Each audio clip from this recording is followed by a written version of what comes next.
আসসালামু আলাইকুম ম্যাম। আমার আপনার সাথে দেখা করার খুব ইচ্ছা ছিল। ইচ্ছা না, এক প্রকার স্বপ্নের মতো। আমি স্বপ্নই দেখতাম আপনার সাথে দেখা করব। কিন্তু এখানে যে আসবো এমন পরিস্থিতি আমার ছিল না। আমার মুখের অবস্থাও খুবই খারাপ ছিল। আমাকে চেনা যেত না। আমি মুখ ধুতে পারতাম না যখন ফার্স্ট এসেছিলাম। ব্রণ তো খুব বড়, বড় খুবই ব্যথা ছিল। হাত দিতে পারতাম না, মুখ ধুতে পারতাম না, বাহিরে মুখ দেখাতে পারতাম না কাউকে। মাস্ক পরবো, মাস্কের নিচেও জ্বালাপোড়া করতো, ব্যথা খুবই খারাপ অবস্থা। মানে মানুষের সামনে যাওয়ার মতো অবস্থা ছিল না। তার মাঝে আশেপাশে যাদের সাথে আমার টুকটাক কালেকশন আছে, যারা আপনার কাছে এসেছে, তাদের কাছ থেকে শুনেছি।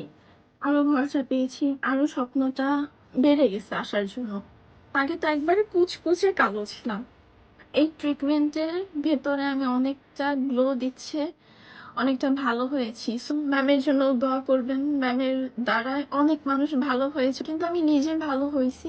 ম্যামের এখানে গ্যারান্টি কাজ হবে। বাহিরে গ্যারান্টি দিলেও কাজ হয় না, আর এখানে কাজ হয়। এদিক দিয়ে হ্যাপি। বাজারটার দিকে আর কষ্ট লাগে না যখন নিজেকে দেখি যে আমি চেঞ্জ হয়েছি।